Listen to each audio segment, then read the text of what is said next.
Now we are taking the second main category of ethics, that is normative ethics. The first one was meta, this is normative. Now, so what normative ethics deals with? It deals exclusively with the exploration of highest moral standards. What this statement says is simply that it seeks to find out how ought to act, how ought to think. Very simple. Means in simple term, the normative ethics we can say deals with the application part of ethics. That is, how should we act or how should we think? Okay, what should be our actions, what should not be our actions, what should be our thoughts, what should be our beliefs, and what should not be our thoughts or beliefs. This is what normative ethics deals with. Meta ethics deals with the abstract part. Okay, what is morality, what is immorality, what are values, and so on. It deals with the actual application of ethics in our life. Okay, in simple term we can say crudely. Now, in our table, we have discussed that normative ethics is further classified into three categories: virtue ethics, deontological ethics, and theological ethics. So, we'll deal with each part one by one. The first one is virtue ethics. Okay, so one thing that as a fact we should know that this branch of ethics started with Socrates and subsequently developed by Plato and Aristotle. So this is related to the Greek culture part. That is, Socrates is considered to be the first propounder of virtue ethics, and their subsequent scholars Plato and Aristotle further developed this theory. Okay, now what virtue ethics says, that it focuses on inherent character of a person rather on his action. This is the most important part of virtue ethics. That is, it is focusing on inherent character of a person, rather than on his action. Okay, if we develop this theory further, then we can say that the rationale behind this theory is that if a person is good, right actions would automatically flow from him. If a person is good, he will always do right things. Okay, a virtuous person is one who does right thing at the right time, in the right quantity, to the right people. So what from these statements we can conclude that virtue ethics is not focusing on what should be done, what should not be done. Virtue ethics is focusing on the person itself, whether a person is right or wrong. So it is saying that we should focus on the character of person. If the character of a person is good, that is, if the person is a virtuous person, it is a man of virtue. How will define that a character, whether a person is of good character or not? By the virtues he or she possesses. That's why this is called as virtue ethics. So this is saying that if character of a person is good, that is, a person is good, then automatically his or her actions will be right actions. He will always do moral things. He will always have moral thoughts. He will not perform any unethical acts. Okay, this is what virtue ethics says. So now we have to understand who is a virtuous person. If this theory is saying that if you have to decide whether an act is a moral act or immoral act, you focus on the person, whether he is virtuous or not, then this theory must tell us also that who will be a virtuous person. Okay, so this is what this statement is pertaining to. A virtuous person is the one who uses reason and leads a social life with other human beings. This is important, that a virtuous person is one who uses reason, that is, who acts on the basis of reason, on the basis of his principles. And another important, that leads a social life. Leads a social life implies that he acts as a moral leader in his culture or in his society, that the person leads by his principle and other people follow him. That is considered as the virtuous person. Okay, so again focusing, who is virtuous person? Two things that we have to understand. A virtuous person is the one who does the right thing at the right time in the right quantity. Include manner simple term. So in simple, virtuous person is one who does the right thing, and further developing it, who uses reason on the basis of his own reason.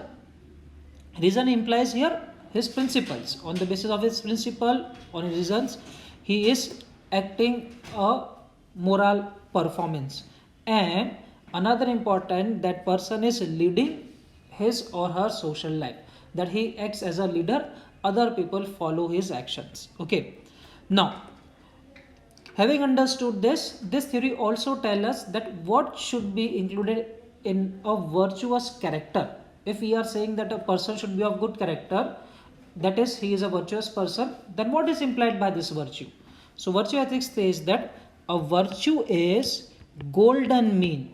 This is, we must keep in our mind. According to virtue ethics, a virtue is that which is a golden mean between extreme. So we have to avoid extreme, we have to follow the middle path, the golden mean path. And if we are discussing this statement, then you can also relate this with the Buddha's principle. Lord Buddha also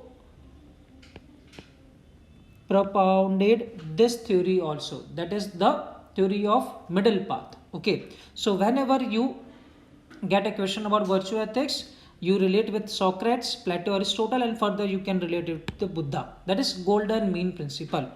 Neither excess, neither very low. So we have to avoid both the extremes. We have to just follow the middle path, the golden mean path. If you are following that, then you are a virtuous person. Okay, so taking some examples, we will get more clarity. So virtue of courage. So we are saying that, or we can say this theory is saying that courage is a virtue. Why it is a virtue? Because it is a golden mean between cowardice, okay, and recklessness. Cowardice means you are, in simple terms, you are coward, okay, you are not acting, so you are a coward, and you must not be a reckless person. That is, without giving any thought, you are just performing. So you must not be a coward, or you must not be a reckless person. You must follow middle path, that is, should be of a courageous person. So we can relate in our day-to-day field, that we can say that if you are joining as an engineer and a higher post in government, so you are a civil servant. So in your day-to-day job, you will be facing various situations when you have to act, or you have to stop some illegal activity. So in that case, if you are acting like a coward, then you are not a virtuous person. Or another extreme is that you are acting like recklessness, means you are directly trying to solve that issue on your own. You are not discussing about with your seniors, your juniors. You are not properly taking all the cautious measures. You are directly trying to solve the issue on your own. Then you are a person of recklessness. So in between these two extreme cases comes the courageous part. Okay, obviously if you are observing some illegal things happening, then you must act on it. You can't be a coward person, but you should act by taking all the important measures, all the precautions. Okay, then you will call as a courageous person, and only then you will be able to actually solve the issue. Okay, if you become very recklessness, then you will not be able to solve. Okay, another example that we can take is that a virtue of temperance. Okay, what we say in simple term, you must develop your temper. This is the temperance related to. So temperance is a virtue according to virtue ethics. Why? Because again it is a golden mean between the pleasure and pain. So developing temper, this implies this only. You must not try to seek only pleasure, and you must not see only pain in all the things. Okay, There are many people who always thought negative, negative, negative. This is happening wrong. This is happening wrong in my life, and so on. So they always suffer in pain. And there are some other people who always try to just have pleasure, pleasure, pleasure. And in trying to fetch that pleasure, they also remains in dilemma. Okay, so you should not seek pleasure, and you should also not seek pain. In your life, pleasure will also come, pain will also come, so you must develop a temper. Pleasure things and pain inducing things, both must be same for you. This is what temperance says. So we can relate it with the equanimity virtue, that is neither focusing on the pleasure, neither focusing on the pain. This is another example of virtue. Okay, so this is what all virtue ethics says. So this was the first category under normative ethics. Now we will deal with the second category. The second category is deontological ethics.